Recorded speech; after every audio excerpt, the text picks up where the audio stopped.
एक बार एक युवक गौतम बुद्ध के पास आया और गौतम बुद्ध से बोला कि हे बुद्ध, मेरे मन में इतने गंदे विचार क्यों आते हैं। मैं नहीं चाहता कि मेरे मन में गंदे विचार आए, पर मेरे मन में हमेशा काम वासना के विचार चलते रहते हैं और मैं इनके बारे में सोच सोचकर बहुत परेशान हूं। मेरी ऊर्जा और समय यह सब सोचने में ही नष्ट हो जाती है और इन सब के विचारों की वजह से मैं कभी भी शांत नहीं रह पाता और मैं हमेशा ही स्त्रियों को देखकर मोहित हो जाता हूं। इन विचारों को अपने आप को रोक ही नहीं पाता।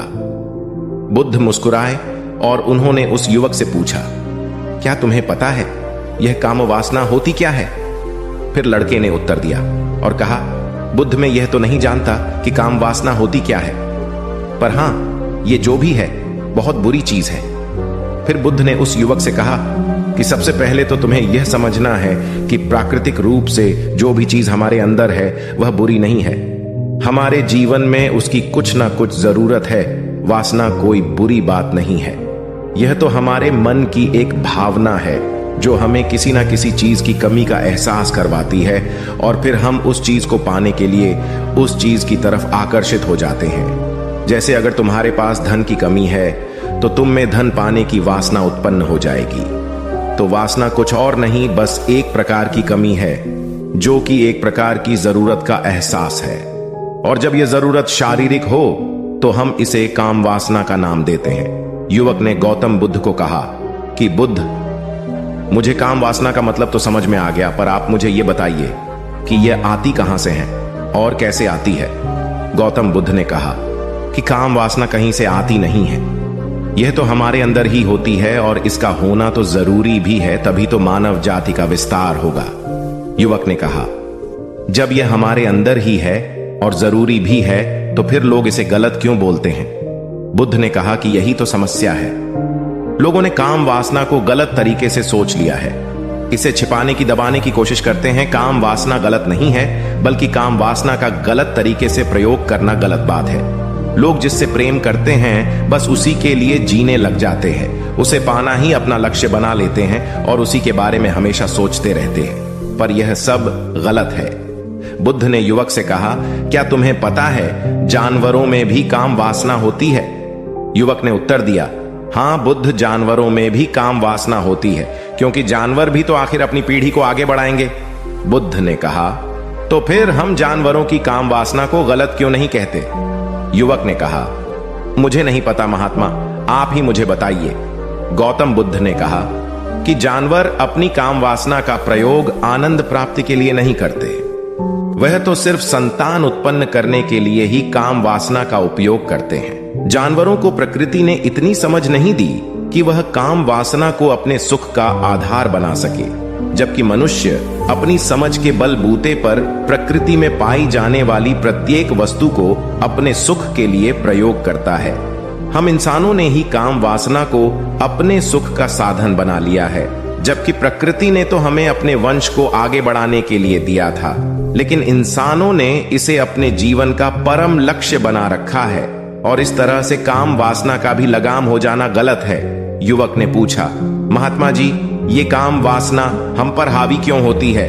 तब गौतम बुद्ध ने कहा कि सुनो, अब जो मैं तुम्हें बताऊंगा उसे तुम ध्यानपूर्वक सुनना। काम वासना का सारा खेल तुम्हें समझ आ जाएगा, तुम्हें तुम्हारे सारे सवालों का जवाब मिल जाएगा, बस तुम्हें ध्यान से सुनकर समझना है। एक बार की बात है, एक आश्रम में गुरु और उनके शिष्य रहा करते थे, जो रोजाना आश्रम के बाहर स्थित गांव में भिक्षा लेने के लिए जाते थे। उस आश्रम का एक शिष्य जिस गांव में भिक्षा लेने जाता था, उस रास्ते में एक नदी पड़ती थी। एक दिन उसने देखा कि एक लड़का पेड़ के पीछे छिपा है। वह उस लड़के के पास गया और उससे जाकर बोला, भाई, तुम इस पेड़ के पीछे छिपकर क्या देख रहे हो? लड़के ने कहा, अरे तुझे नहीं दिख रहा कि मैं क्या देख रहा हूं? तब शिष्य ने नदी की तरफ देखा तो वहां पर कुछ लड़कियां पानी भर रही थीं। वो लड़कियां 14-15 साल की होंगी। तब उसने उस लड़के से कहा, अरे भाई, वहां पर तो लड़कियां पानी भर रही है, इसमें छिप कर देखने वाली क्या बात है? तब वो लड़का शिष्य की तरफ देखकर उससे कहता है, अरे पागल, तुम्हें दिखाई नहीं दे रहा कि कैसे यह परियां नदी से पानी निकाल रही है? जरा उनकी अदाओं को तो देखो, उनके कोमल शरीर को देखो, उनकी पतली कमर को देखो, और उनके बाल उनकी कमर पर कैसे लहरा रहे हैं, मानो सुंदरता बिखरी पड़ी हो। शिष्य ने फिर नदी की तरफ देखा और इस बार वह इससे देखता ही चला गया। उसे किसी भी बात का कोई डर नहीं था, लेकिन अब वो छिपने लगा और उन लड़कियों को देखने लगा।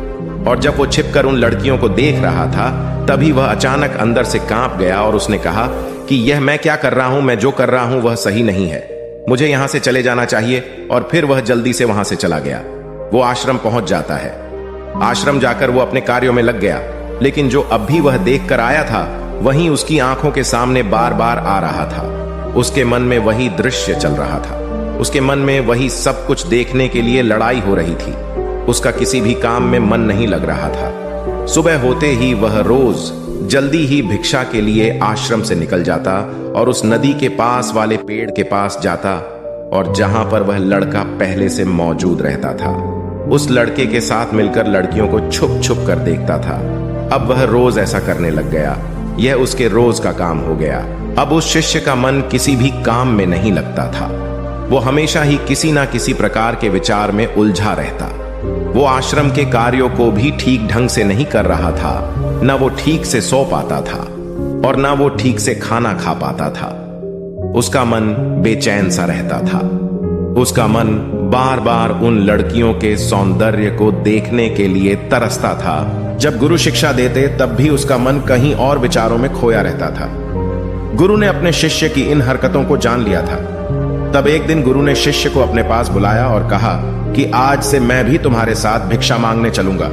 तुम और मैं साथ साथ भिक्षा मांगने चलेंगे। तभी शिष्य गुरु को मना करते हुए बोला, नहीं गुरुदेव, आप परेशान क्यों हो रहे हो?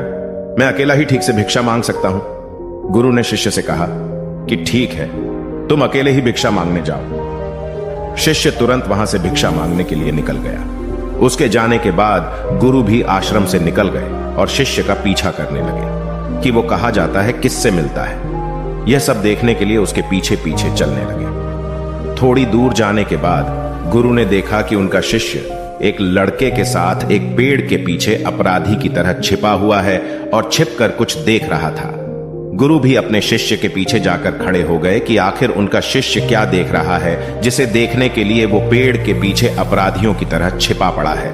गुरु ने देखा कि उनका शिष्य पेड़ के पीछे छुपकर लड़कियों को देख रहा था, जो कि नदी से पानी भर रही थी। तभी गुरु ने शिष्य को कहा कि तुम क्या देख रहे हो? अपने गुरु की आवाज सुनकर वह शिष्य घबरा गया और उसके पसीने छूटने लगे। वह थर थर कांपने लगा, जैसे किसी चोर को चोरी करते समय रंगे हाथों पकड़ लिया हो। उसकी हालत खराब हो गई। वो कुछ भी नहीं बोल रहा था। उसके मुंह से कुछ टूटे फूटे शब्द भी बाहर निकल रहे थे। वो अपने गुरु से नजर भी नहीं मिला पा रहा था। गुरु ने शिष्य की तरफ देखा और कहा कि मेरा शिष्य तो निडर था, उसे तो किसी भी चीज का डर नहीं था, लेकिन यह क्या तुम तो डर के मारे कांप रहे हो। शिष्य ने गुरु से कहा कि मुझे माफ कर दो गुरुदेव, मेरा इसमें कोई दोष नहीं है।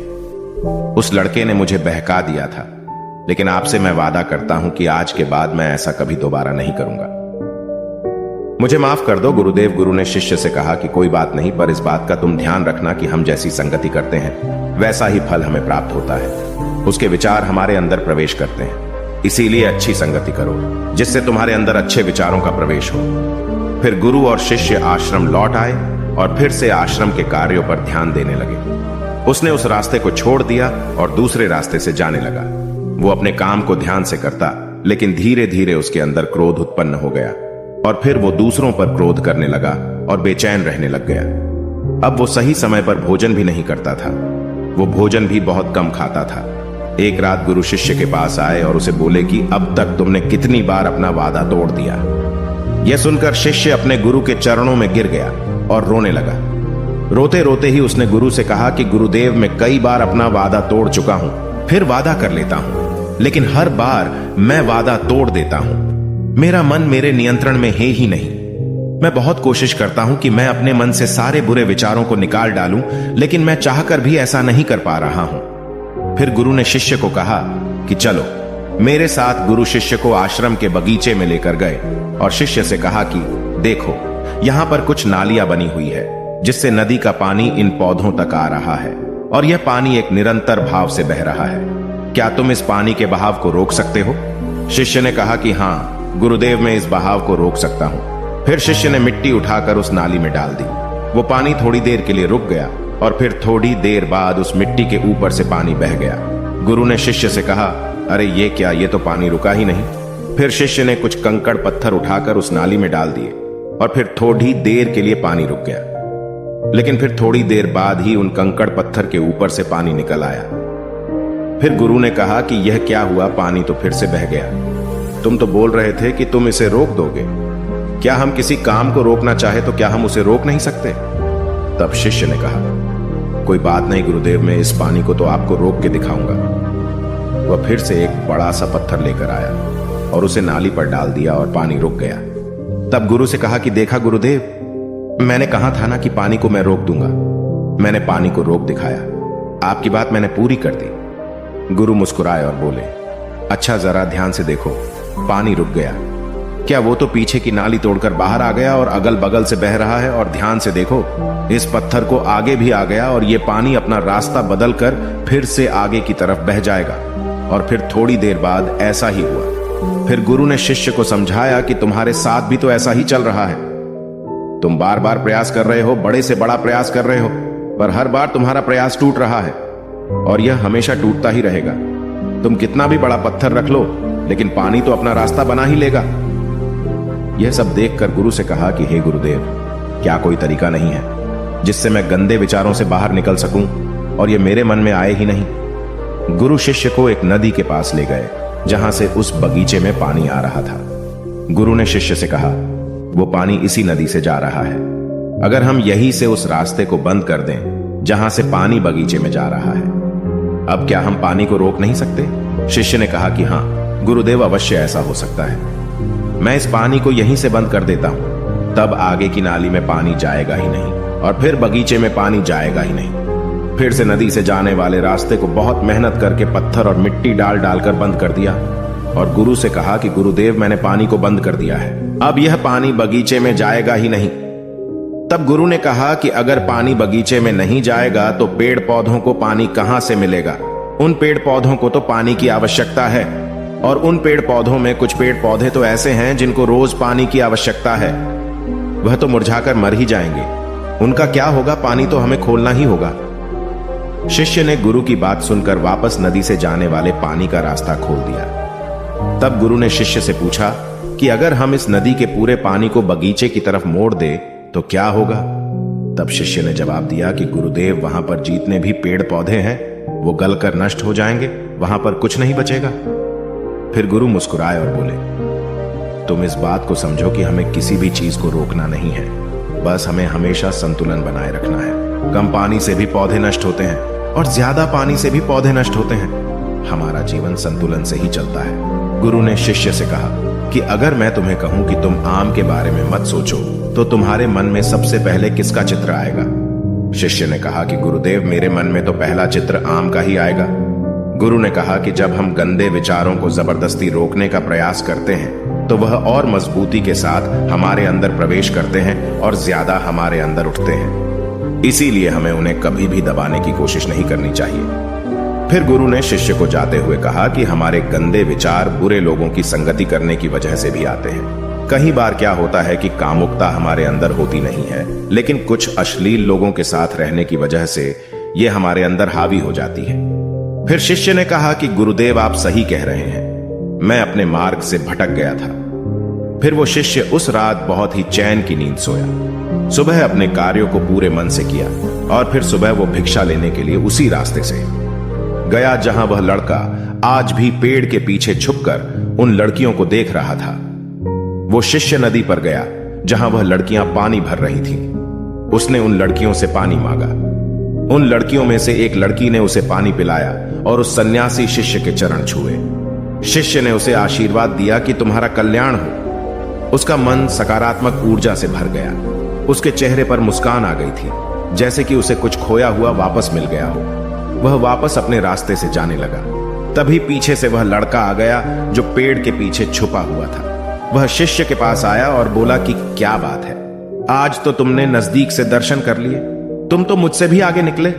तब शिष्य ने कहा कि हम हमेशा दूसरे के दर्शन करने में ही व्यस्त रहते हैं, अपने दर्शन कर ही नहीं पाते। तुम कब तक इस पेड़ के पीछे छुपते रहोगे? किसी को पसंद करते हो तो उससे बोल दो, अगर वो भी तुम्हें पसंद करती है, और शादी कर लो। पर उससे पहले तुम कुछ बन जाओ तथा अपने आप को पहचान लो। ऐसे अपना समय बर्बाद मत करो। फिर वह लड़का रोज उससे मिलने लगा और उस लड़के ने नदी पर जाना छोड़ दिया। और फिर वो लड़का अपने जीवन में कुछ बनने के लिए संघर्ष करने लगा। तो तुमने देखा संगति का असर क्या होता है। अपनी संगति बदलो, अपने विचार बदलो। बुद्ध ने युवक से पूछा कि क्या तुम्हें तुम्हारे सारे सवालों का जवाब मिल गया? तब युवक ने कहा कि हां महात्मा जी, आपका बहुत बहुत धन्यवाद। तब गौतम बुद्ध ने युवक से कहा कि जब तुम्हारे मन में गंदे विचार आए तब आप अपने आप को दोषी मत मानो। यह शरीर है और यह सब इसमें हजारों वर्षों से सीखा है। यह केवल तुम्हारे सोच लेने से, शपथ लेने से यह टूटने वाला नहीं है, लेकिन तुम्हारे पास वो शक्ति है और वो ऊर्जा है जिसका तुम्हें संतुलन बनाए रखने के लिए उपयोग करना है।